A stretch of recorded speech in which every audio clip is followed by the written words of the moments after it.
Welcome back दोस्तों। हम noun पढ़ रहे थे, उसमें कुछ आगे के पॉइंट्स देखते हैं जो बहुत इंपॉर्टेंट है एग्जाम और व्यू से। इन्हीं पॉइंट्स पे क्वेश्चन सबसे ज़्यादा बनता है। ठीक है, कुछ इंपॉर्टेंट पॉइंट्स ध्यान से टॉपिक पढ़ेंगे यहाँ पे। जो चैप्टर में चल रहा था नाउन, और नाउन का ये लास्ट टॉपिक होगा। ठीक है, इससे पहले हम बाकी सारी चीज़ें देख चुके हैं, पार्ट ऑफ नाउन्स के बारे में भी और उनकी केसेस के बारे में। तो कुछ नाउन ऐसे होते हैं जो हमेशा प्लूरल होते हैं। ठीक है, उसमें एस लगा होता है। उनमें खास बात ये होती है कि उनमें से एस हटा के हम सिंगुलर नहीं बनाते। ठीक है, याद रखना इस चीज को।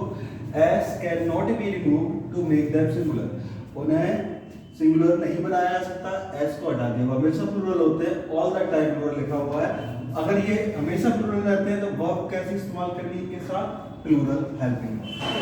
कुछ वर्ड्स मैंने यहाँ पे लिखे हुए हैं जो फ्रिक्वेंटली पूछे गए पेपर में, जैसे कि थैंक्स हुआ, congratulation, proceeds, regards, riches, belongings, lodgings, savings, arms, firework, congratulations, ambers।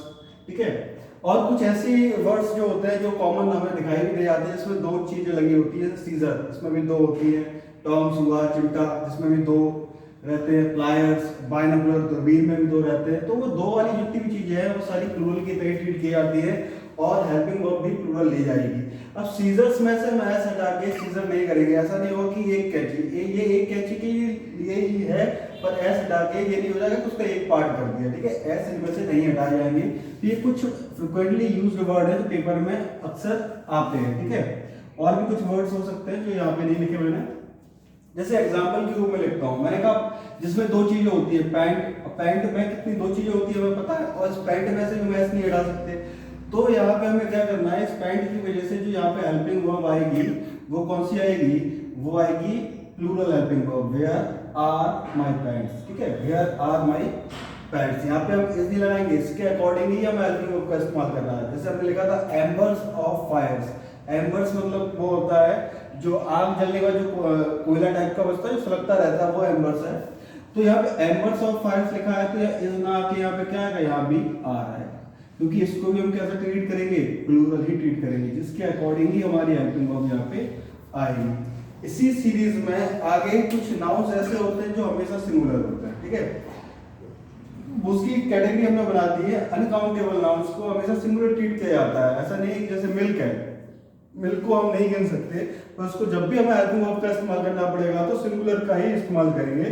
तो अनकाउंटेबल नाउन इसके अंदर आ जाते हैं। एब्स्ट्रैक्ट नाउन भी आ जाएगा, मटेरियल नाउन भी आ जाएगा। और वैसे भी हम ये पढ़ के आ चुके हैं आगे कि एब्स्ट्रैक्ट नाउन और मटेरियल नाउन को हम अनकाउंटेबल मानते हैं, और अनकाउंटेबल इसलिए इनके साथ आर्टिकल का प्रयोग भी जनरली नहीं होता है। होगा तो फिर दा का होगा, वही विशेष केस में। ठीक है, तो इसमें भी कुछ शब्द मैंने लिख दिए हैं, जैसे सीनरी हुआ, poetry, work, evidence, furniture, stationery, dust, traffic, jewellery, luggage, bread, dirt, music, electricity.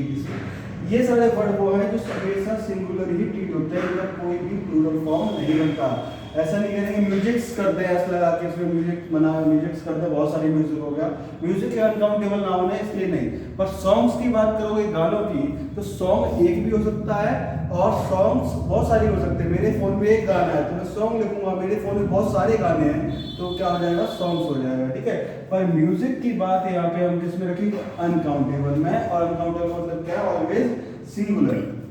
जैसे एग्जांपल के रूप में मैंने दो लिए हैं, द सीनरी ऑफ कश्मीर। ठीक है, हैव एनहांस्ड अस। तो यहाँ पे हम देखो सीनरी की वजह से जो हेल्पिंग वर्ब का इस्तेमाल हम यहाँ करेंगे वो कौन सी होगी, सिंगुलर होगी। तो यहाँ क्या लगाएंगे, हैव। ठीक है, इसी तरीके में लिखा this jewellery were made of silver. अब ये ज्वेलरी के यहाँ पे अनकाउंटेबल नाउन भी है और साथ में ये कह सकते हो मटेरियल नाउन भी है, क्योंकि सिल्वर से मिलकर बनी हुई है। तो यहाँ पे भी हेल्पिंग वर्ब जो होगी वो कौन सी होगी, सिंगुलर। तो सिंगुलर हेल्पिंग वर्ब के लिए हम क्या लगाते हैं, वाज। बस यही दो छोटी सी चीजें थी जो हमें देखनी है। इसके अलावा कुछ और पॉइंट्स हैं जिन्हें हम देखेंगे। तो जो हमेशा प्लूरल होते हैं उनमें से एस नहीं हटाई जाती, जो हमेशा सिंगुलर होते हैं उनमें एस नहीं लगाई जाती। ठीक है, इसके आगे क्या पॉइंट देखते हैं अभी, इसी सीक्वेंस में आगे देखते हैं। अभी हमने क्या देखा, अभी हमने देखा कि कुछ नाउन्स दिखने में प्लूरल होते हैं, उनमें एस पहले से लगी रहती है और यूज भी प्लूरल होता है। एस हटा के सिंगुलर नहीं बनाया जा सकता, और हेल्पिंग वर्ब भी कैसी लेंगे, प्लूरल। और दूसरा पॉइंट हमने देखा कि कुछ नाउन दिखने में सिंगुलर होते हैं और यूज भी सिंगुलर होता है, वो कभी भी प्लूरल नहीं बनाए जा सकते, जैसे कि अनकाउंटेबल नाउन्स हुए, एब्स्ट्रैक्ट नाउन, मटेरियल नाउन। इसी में एक सीक्वेंस में देखते हैं नंबर 3। इसमें क्या लिखा है, सीमिंगली प्लूरल और सिंगुलर इन यूज। मतलब ये हुआ कि दिखने में तो प्लूरल दिखेंगे पर इस्तेमाल जो होगा वो सिंगुलर ही होगा। अब दिखने प्लूरल क्यों होंगे? क्योंकि इनमें एस या ई एस पहले से लगी रहती है, ठीक है, जिससे हमें ये नहीं करना कि इसमें से एस हटा के हमें लगे गलत है। दिखने भले प्लूरल है पर इस्तेमाल कैसा होना इनका? सिंगुलर ही होगा। और ये हेल्पिंग वर्ब कैसे लेंगे? फिर सिंगुलर हेल्पिंग वर्ब लेंगे। तो जैसे इसमें क्या क्या आ जाता है? इसमें अपनी बीमारियों के नाम आ जाते हैं, ठीक है, डिसीजेस के नेम आ जाते हैं, सब्जेक्ट के नेम आ जाते हैं। जैसे मैथमेटिक्स हुआ एक सब्जेक्ट है, फिजिक्स, इकोनॉमिक्स, या लिखा हुआ है एथिक्स, ये सारी चीजें क्या है? सब्जेक्ट के नेम है जो इसके अंदर आ जाती हैं। बीमारी के नाम रिकेट्स, मम्प्स, ये सब बीमारी के नाम से, ठीक है, बीमारी के नाम है। तो ये भी इसी के अंतर्गत आते हैं। दिखने में ये सारे प्लूरल हैं पर यूज कैसा है? सिंगुलर। न्यूज हुआ, inning, politics, summons, billiards, athletics, ये सब दो वाले गया, ठीक है, ईटीसी। तो इनमें हमें ध्यान रखेंगे इनके साथ वर्ब का प्रयोग कैसा करना है हमें? Singular helping verb. जैसे मैंने लिखा है एग्जांपल के रूप में no news are good news, ठीक है, तो यहाँ पे न्यूज को हम किस कैटेगरी में रख रहे हैं? सिंगुलर में। तो यहाँ पे हेल्पिंग वर्ब का जब ध्यान रखेंगे तो यहाँ क्या आएगी? इज आएगी, आर ना आएगी, ठीक है, ध्यान रखेंगे, ये गलत होगा यहाँ पे। ऐसे ही फिजिक्स एक सब्जेक्ट का नाम है, फिजिक्स आर इंटरेस्टिंग सब्जेक्ट, गलत है। तो यहाँ पे भी हमें क्या लगाना? हेल्पिंग वर्ब सिंगुलर ही आएगी, तो क्या आ जाएगी? इज।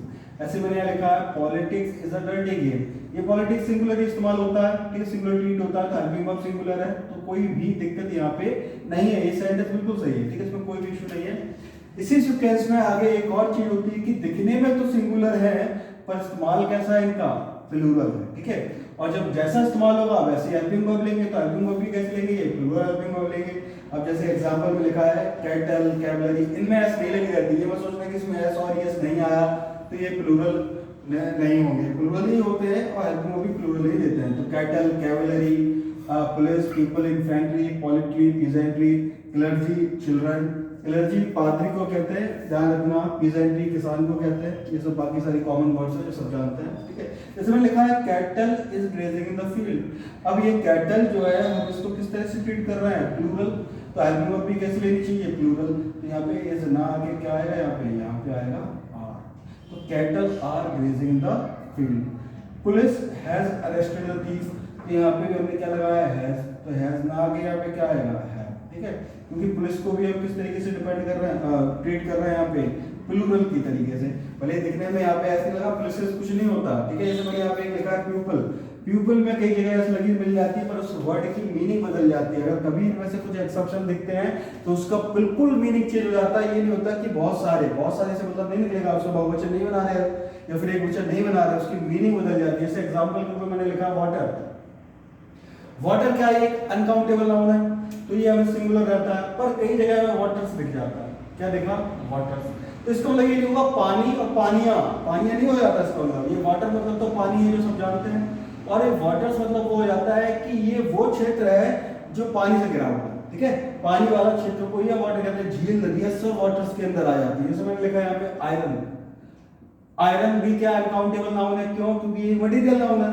अब आयरन में तुम्हें कभी आयरन दिख जाए तो इसका मतलब ये नहीं है कि लोहे लोहा है और लोहा से लोहे बन गया, ऐसा पॉसिबल नहीं होता। आयरन मतलब यहाँ पे जो लोहा है वही मीनिंग दे रहा है, और आयरन होने का मतलब हुआ है इसकी मीनिंग क्या हो गई? अब जंजीर हो गई है। क्या हो गई?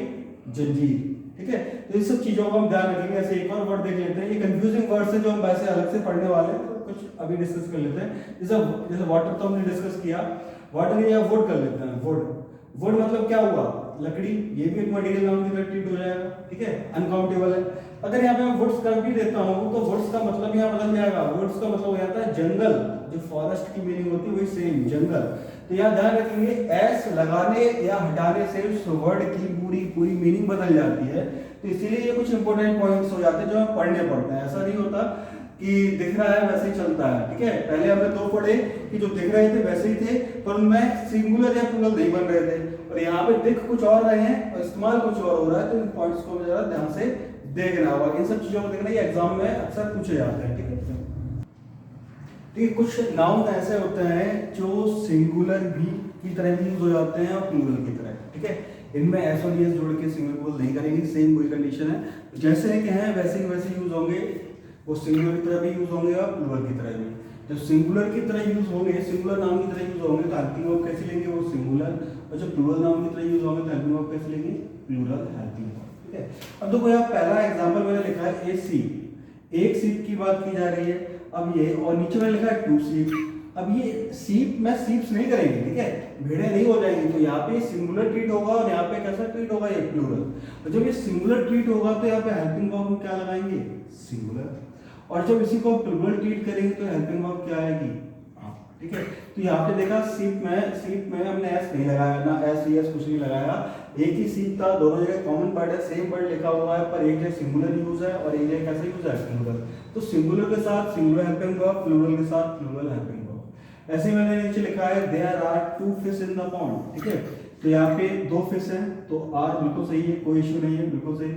अब जैसे मैंने यहाँ पे बताया, अभी मैंने कहा कि इनमें एस और एस नहीं लगाया जाता, पर नीचे एक और 4th नंबर का जो एग्जांपल लिखा है, उसमें मैंने फिशेस लिख दिया, there are many fishes in the aquarium, ठीक है। जैसा अब ये लगेगा कि ये गलत है, पर ये गलत नहीं है, वैसे एस और एस नहीं लगते जनरली, पर जैसा अभी मैंने बताया था वाटर और वाटर्स का, आयरन और आयरन्स का, वुड का वुड से, ऐसे यहाँ पे कुछ मीनिंग बदल जाती है। इस फिश का मतलब क्या है, जब एस और एस नहीं लगा है तो फिश बहुत सारी हो सकती है, सिर्फ बिना एस और एस की बहुत सारी फिश हो सकती है, पर वो एक ही प्रजाति की होंगी, एक ही स्पीशीज की होंगी। जब फिश को हम फिशेस लिख देते हैं तो इसका मतलब होता है कि वो डिफरेंट स्पीशीज की हैं, अलग अलग प्रजाति की, ठीक है। तो याद रखना, अगर ऐसा कभी दिखता है तो इसका मतलब ये नहीं है कि ये गलत है, ये सही है, पर ये अलग अलग स्पीशीज की हो जाती है। ऐसे ही पीपल होता है, पीपल मतलब लोग, प्लूरल है, पीपल्स भी दिखेगा।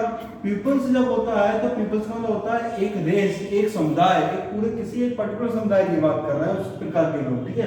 अलग अलग समुदाय की बात हो जाने लग जाती है यहाँ पे, और ये पीपल है एक ही समुदाय के लोग, पीपल्स यानी अलग अलग समुदाय, ठीक है। जैसे बहुत सारे अलग अलग समुदाय होते हैं, जैसे कई की प्रजाति है, इंडिया की प्रजाति, निग्रो हो गए, इंडियन हो गए, तो अलग अलग समुदाय के लोग हो गए। और पीपल यानी कि एक ही प्रजाति के लोग, पूरे इंडियन ही है, उसमें कोई अलग नहीं है, ठीक है। इसी क्रम में हम आगे देखते हैं कि कुछ नाउन ऐसे भी होते हैं, यहां मैंने लिखा क्या है, same noun is repeated after preposition. ये एक रूल करके हम याद रखेंगे कि कब कोई एक नाउन एक प्रीपोजिशन के बाद रिपीट करता है तब वो हमेशा सिंगुलर ही यूज होगा। कैसा यूज होगा, सिंगुलर ही यूज होगा। अगर वो सिंगुलर यूज होगा तो हेल्पिंग वर्ब भी कैसे लेगा, सिंगुलर। इस चीज को जरा ध्यान से समझेंगे। यहाँ पे जैसे मैंने यहाँ पे लिखा है टाउन्स ऑफ द टाउन, अभी एक टाउन जो है रिपीट हो रहा है एक प्रीपोजिशन के बाद, ये क्या है, एक प्रीपोजिशन। तो मैंने कहा जब ये ऐसा रिपीट होता है तो ये हमेशा कैसा होगा, सिंगुलर। ये टाउन्स ऑफ द टाउन्स नहीं होगा, और ये हेल्पिंग वर्ब भी क्या आएगी, सिंगुलर ही आएगी। तो यहाँ क्या होगा, टाउन ऑफ द टाउन, ना कि टाउन्स ऑफ द टाउन। याद रखना, यहाँ पे अगर प्रीपोजिशन के बाद रिपीट करता है सेम नाउन तो प्लूरल यूज नहीं होगा उसका, ठीक है। जैसे लिखा है ही inquired from door to door, ये बिल्कुल सही सेंटेंस है। अगर यहाँ में कर देता डोर्स टू डोर्स, मतलब दरवाजे से दरवाजे तक, तो वो गलत हो जाता। तो एस नहीं आएगा यहाँ पे, क्योंकि ये रिपीट कर रहा है, ये भी क्या है, एक प्रीपोजिशन है, ठीक है। जैसे लिखा है I read this book page after page, pages after pages नहीं होगा, यहाँ पे क्या होगा, पेज आफ्टर पेज, क्योंकि ये भी एक प्रीपोजिशन के बाद क्या कर रहा है, रिपीट कर रहा है उसको, ठीक है। ऐसे मैंने यहाँ लिखा है रोज अपॉन रोज, यानी एक के ऊपर एक रखी गई है, तो यहाँ भी देखो ये प्रीपोजिशन है, और प्रीपोजिशन के मैंने बताया कि यहाँ पे एस का प्रयोग नहीं करना, ठीक है। अब ये सेंटेंस कैसे होगा, करेक्ट होगा। तो इन कॉमन कुछ रूल्स हैं जिससे फ्रीक्वेंटली पेपर में क्वेश्चन पूछे गए, जिन्हें हमें ध्यान रखना है, ठीक है। तो आज नाउन का चैप्टर हम यही पे फिनिश करते हैं। ये हमने सब कुछ नाउन में बेसिक पढ़ा है। अगर आप लोगों को अच्छा लगता है तो हमें कन्वे करें अपना मैसेज, तो हम इसका नाउन का ही एडवांस पोर्शन भी लेके आएंगे, थोड़ा सा और अच्छे लेवल पे, कुछ बड़े बड़े एग्जांपल्स के साथ। अभी हमने बेसिक एग्जांपल्स किए जिससे हर एक बच्चा सीख पाए, ठीक है। जो बिल्कुल नहीं जानता इंग्लिश के बारे में वो भी इन सबसे सीख सकता है। तो कुछ एग्जाम में आए हुए क्वेश्चंस को भी डिस्कस करेंगे, अगर आप लोगों की इच्छा होगी तो आप इस चैनल को अगर पसंद आता है तो लाइक करें, सब्सक्राइब करें, और अपने दोस्तों के साथ भी शेयर करें, तो जिन्हें कहीं भी नहीं पढ़ने को मिल पा रहा है वो इसको अच्छे से सीख पाए। तो बहुत ही आसान ही तरीके से और आसान भाषा में समझाया गया, बिल्कुल हिंदी में समझाया मैंने, इंग्लिश को भी मैंने हिंदी में पढ़ाया हुआ है, इस वजह से कि आपको अच्छे से समझ में आए, कॉन्सेप्ट समझ में आया। मैं स्पोकन इंग्लिश नहीं कर रहा हूँ, यहाँ पे एग्जाम के हिसाब से पढ़ रहे हैं, इसलिए स्पोकन इंग्लिश पे ज्यादा ध्यान नहीं है, हमारा ग्रामेटिकल एरर पे ध्यान है कि ग्रामर में क्या क्या एरर हो सकते हैं। इसलिए आप इसको आगे की वीडियोस देखते रहें। पसंद आए तो अपनी प्रतिक्रिया हमें जरूर दें, कमेंट बॉक्स में जरूर लिखें कि आपको कैसा लगा है। Thank you.